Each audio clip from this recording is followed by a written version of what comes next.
So you just moved up 91 spots on ESPN's player ranking to number 30. Lots of the Charger fans are claiming to be insulted by it. Are you?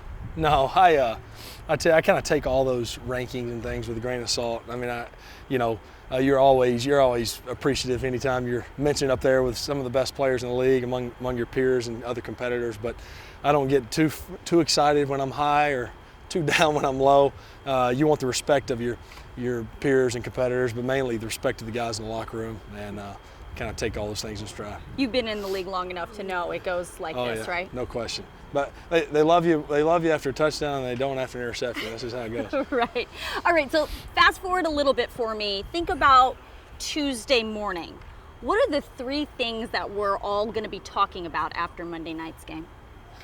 Well, hopefully, first of all, a big win, and then hopefully maybe a couple turnovers out of our defense that we can talk about, maybe a great interception or that, and then maybe one of our backs that broke a long run. It's always nice to break a long touchdown run. So first of all, hopefully you're talking about a win, and then anything after that will be icing on the cake. That would be really nice, right? Okay, so your brother Steven plays quarterback as well. He's at Vanderbilt. Do you think the NFL is ready for 2 Rivers men? I hope so. I hope so. He's got 2 years left. Hopefully he can have 2 good seasons and get a chance.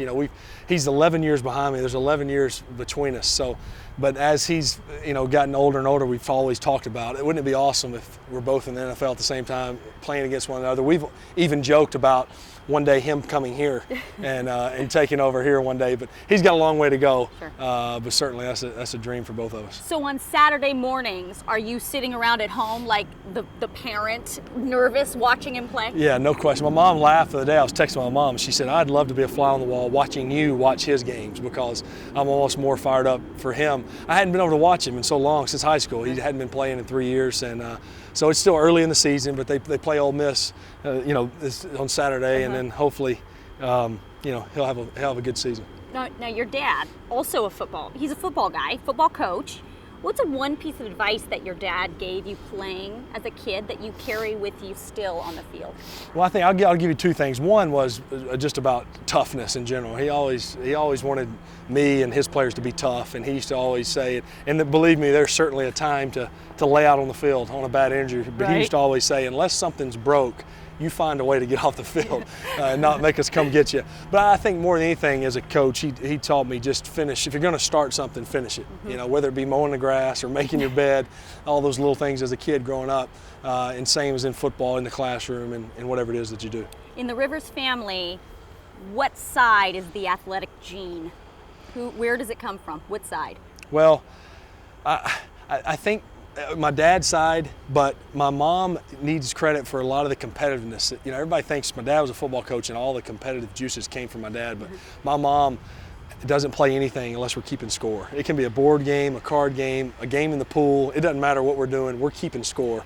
She plays nothing just for fun. So I have to give quite a bit to my mom. Does she call you or after the Sunday games and talk to you about it? Well, most of the conversation is with my dad, but usually they're on speakerphone, so I talk to both of them. Right. But my dad's usually talking X's and O's and the football ins and outs, right. And my mom usually chimes in with she knows her football, but it's more of this, the simple, right. Not simple as if she doesn't know, but just the things like, gosh, he was wide open, or this just happened, or we couldn't stop this guy, right. Or, it's more of the common fan observations. Right. All right. Now you spoke in the spring at a commencement ceremony. You gave the commencement address at the Catholic University in D.C.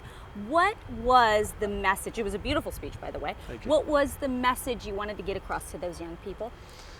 Well, I think I wanted to share with them first about my priorities, faith, family, and football, and kind of paint that picture and how that kind of works for myself. And then just challenge them of what their priorities are. They're stepping now out into the real world and taking that next step, and they need to have that firm foundation on their priorities. And I shared with them the phrase that's on my shirt, Nunc Cepi, which means now I begin, or now we begin. And I just shared that with them because, whether day by day, minute by minute, different job to job, you begin again. You start again fresh. You make a mistake, you start again.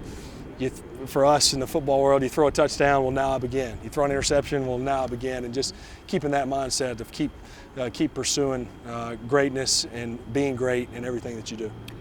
They gave you a doctorate, an honorary doctorate. Have you been tempted at all to ask people around you to call you Dr. Rivers? No, it's funny because one of my favorite coaches is Doc Rivers. Well, of course, I thought the same thing. But no, well, Frank Reich, our coordinator, it was just a few days after that I came back, and he kind of brought the offense in and kind of made a little announcement. Hey, we got a new guy here of higher education.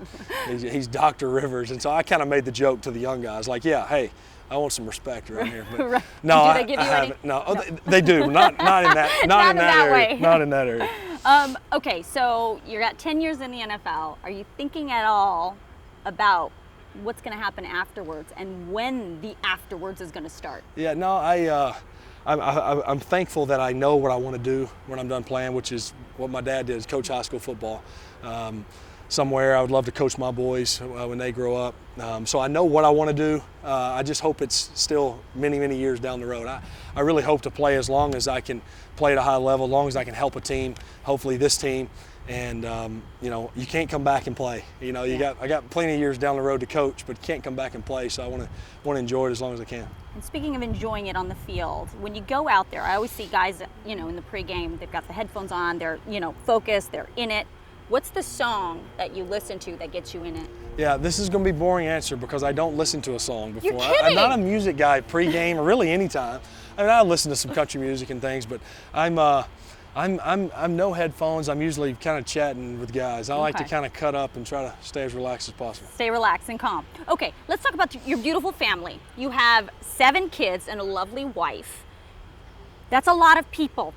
So when you're going places and you all got to go together, do you all fit in one car? We all fit. It is a 12-passenger van we've had to upgrade to. We no longer can fit in the minivan, but we all fit, and it's quite a load coming. You can't miss us when we're on our way. I bet.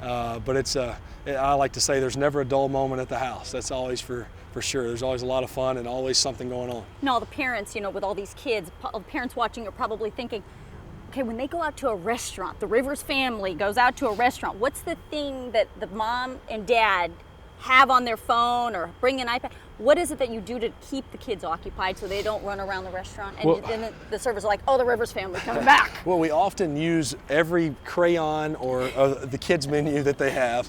They ask us how many. We're like, yeah, we need 7 and 7 packs of crayons.